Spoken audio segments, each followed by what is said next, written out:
آج سے کم و بیش 3500 سال قبل مصر میں فرعون نے بنی اسرائیل کو اپنا غلام بنا لیا تھا۔ جب حضرت موسیٰ علیہ السلام بنی اسرائیل کو غلامی سے نجات دلوانے کے لیے مصر سے نکلے تو فرعون انتہائی تکبر سے بنی اسرائیل کے تعاقب میں اپنی عظیم فوج کے ساتھ روانہ ہوا، لیکن جب وہ ان کے قریب پہنچا تو اللہ کے حکم سے آسمانی آگ نے اس کا راستہ روک لیا۔ اس وقت حضرت موسیٰ علیہ السلام نے سمندر میں اپنا عصا مارا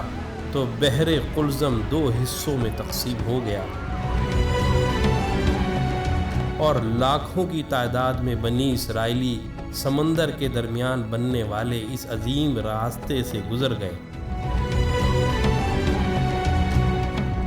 اور جب فرعون کی فوجوں نے اس خشک راستے سے گزرنا چاہا تو اللہ نے سمندر کو آپس میں ملا کر ان کو غرق کر دیا۔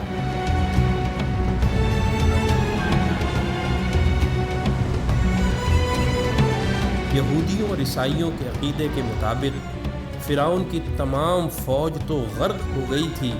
لیکن فرعون کنارے پر ہونے کی وجہ سے ڈوبنے سے بچ گیا تھا اور بعد میں وہ اپنی طبعی موت مرا تھا۔ 1898 میں مصر کی مشہور کنگز ویلی دریافت ہوئی، جہاں مختلف مقبروں میں فرعون سمیت دیگر کئی بادشاہوں کی حنوط شدہ لاشیں دریافت ہوئیں۔ اس دریافت کے 83 سال بعد 1981 میں جب فرعون کی ممی خراب ہونے لگی تو اس وقت کی مصری حکومت نے فرانس سے درخواست کی کہ وہ فرعون کی ممی کو نہ صرف خراب ہونے سے محفوظ کرے بلکہ اس کی موت کی اصل وجہ بھی معلوم کرے۔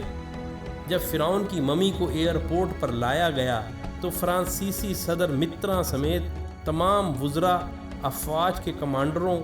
اور فوجی دستوں نے فرعون کی ممی کو اس طرح سلامی دی جیسے ایک عظیم بادشاہ کو دی جاتی ہے۔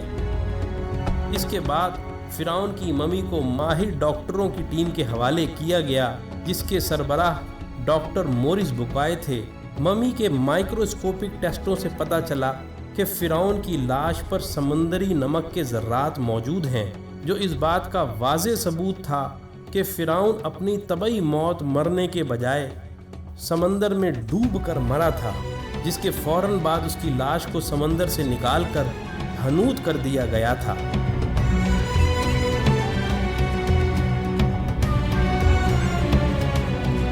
جب ڈاکٹر مورس بوکائے آخری رپورٹ مرتب کر رہے تھے تو ان کو بتایا گیا کہ مسلمانوں کی مقدس کتاب قرآن مجید میں لکھا ہوا ہے کہ اللہ نے فرعون کو غرق کر کے اس کی لاش کو عبرت کے لیے محفوظ کر دیا تھا۔ یہ سن کر ڈاکٹر مورس بوکائے اس قدر حیران ہوئے کہ حقیقت حال جاننے کے لیے مصر روانہ ہو گئے۔ مصر میں ایک مسلمان سائنسدان نے فرعون کی موت کے حوالے سے قرآن کی درج ذیل آیات ان کو پڑھ کر سنائیں،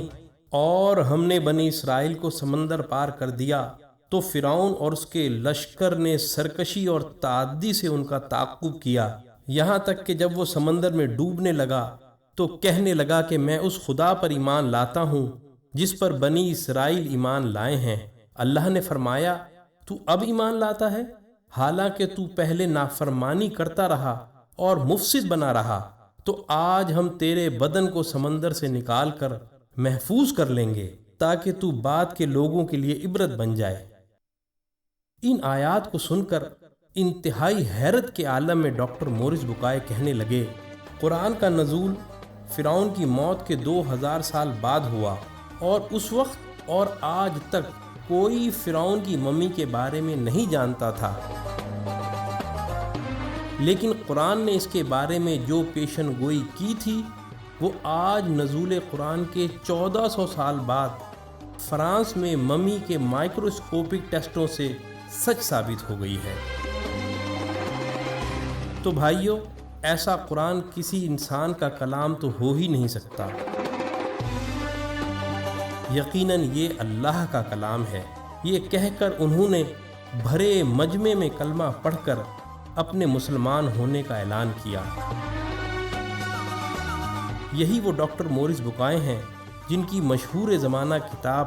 قرآن، بائبل اور سائنس نے آج پوری دنیا میں تہلکہ مچایا ہوا ہے۔